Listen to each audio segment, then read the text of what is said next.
Your time to talk about my experience in your stores. I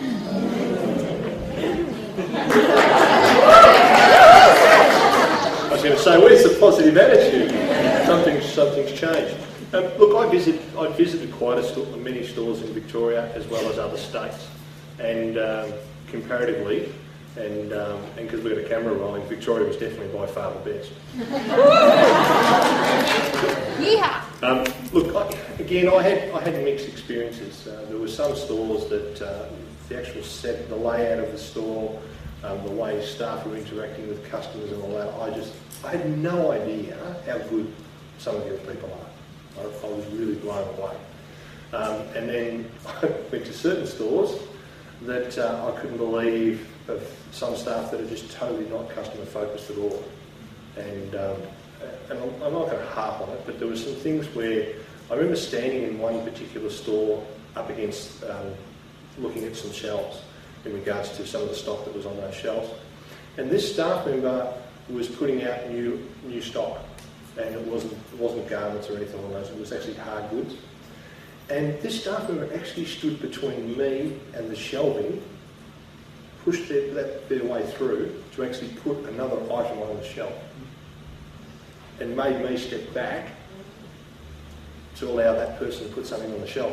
And not only that, it was also the fact that she pushed another product in front of another product and pushed the other one right back that no one would ever see anyway. And my initial reaction was, oh, maybe she didn't see me. But no, she definitely did see me. And then I watched her interact with other customers, lack of. Because her focus, her key aim was to put what stock she was told to put out, and nothing else mattered. Now, we do have staff that have blinkers on, and we need to make sure, and part of your instructions is to get that stock out as quickly as you possibly can, but it also make sure that you acknowledge as many customers and say hello to as many customers as you can. Now, those customers that come in to actually take a lot of your time and love to chat and tell you about the cat and all that sort of stuff, when staff have got products that they need to put on the shelves, they have the best excuse under the sun. They say, oh, I better keep moving, I've got to get this stock out, and then move on. But instead, they find themselves not even acknowledging the customer. Now, don't worry, you're not the only industry that does it. When I worked at tea shops, I experienced this a hell of a lot. I saw a lot of staff deliberately ignoring customers just to get from A to B. You know, some staff would actually put a coat on and put it up pretty high, and like they all of a sudden became invisible, or someone coming out of court, and then all of a sudden they think, oh, customers don't see me anymore. So it's very important that our staff are focused on customers. My story was that I was going to say that my daughter was looking at moving out of home, and I wanted to get items for her place. And there could have been so many value addings that could have happened. With all the stores that I visited in Victoria, how many people do you think approached me and asked me what I needed?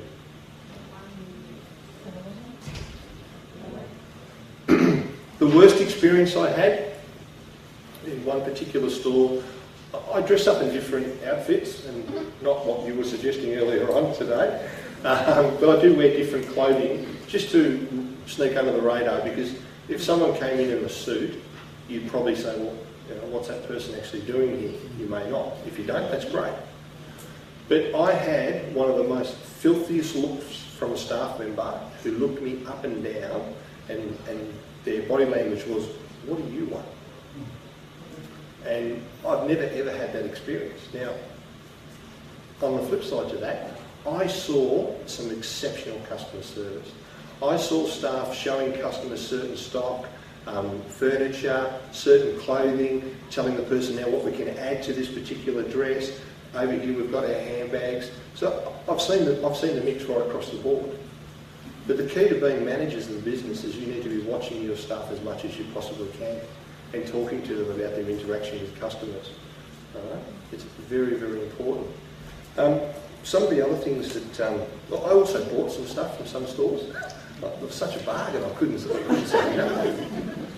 But a funny one was that in one particular store there was a person on the register, and as customers walked in through the store, this person acknowledged every customer that came in through the door. I went, that is fantastic. I'm leaving the store wanting to pay for my garment. It wasn't a garment, it was something else. I like wigs, all right? A little old lady walked up to the person on the register and said, "Where are your toilet rolls?" And he said, "Oh, they're just down the front there." Now, of course, her response is, "No, they're not." And he goes, no, they're just over there. And she goes, "No, I can't find them." Now, there was a staff member just standing to this customer's right-hand side. The staff member didn't know, behind the register, didn't know the other staff member's name. So couldn't call out to that other staff member. Right. Now, I was really surprised by that. Now, it could have been a new volunteer, I don't know. But it could have been, or he came out from behind the register just to grab that other staff member. Anyway, the other staff member, her ears were on, and she goes, "Oh, can I help you, dearie?" And she says, across the front of the store, "Hey, I'm looking for your toilet roll." She goes, "Yeah, well, just over here," right? And I just thought, it just went from bad to worse. A staff member not knowing someone else, a staff member screaming out to a customer, "What are you after?" And I mean, the customer wasn't embarrassed by it, but you could see quite easily how something like that could actually happen. So there was some real mixed things. Some of the racks, when I used to be a big W, we had our regulars as well, right? So you had your main corridors. And we had a rack that was a four-way. So you'd have a shirt and a pair of pants or slacks or whatever. Every couple of days, what we do is we rotate those 180 because it looked like we had new stocking, because they normally don't walk inside. So you need to make sure that you're regularly freshening up your racks and moving them around and things like that, because what they're looking for, they may not necessarily find, but moving it around quite regularly gives them a whole different perspective on it. Okay, so just those little things I think go a long way. But the amount of staff that I saw, there was one store that I thought was in a Crazy John store. Our staff, for some reason, love being behind the counter. That's their comfort zone. They don't like being out. And I went into one store and I thought, you can't fit any more people behind that. And I walked around and I walked around and I walked around, and I'm thinking someone's going to say good morning or something. That just wasn't going to happen. In one store I saw impulse tables. So when a customer's leaving the store paying for a garment, they went, "Oh, fantastic, there's a great bargain." There were 4 tables and they were magnificent, the way they were displayed and all that. There was only one thing missing. Price tags. Not one of them had a price tag on it. So, would I buy it? Would I ask? So there's always little opportunities. But again, mixed feeling. Some of the customers, and there were some colourful characters in the stores from time to time and all that. But be very proud of what you do. I think it's important, and make sure that your staff appreciate, give them goals and things like that.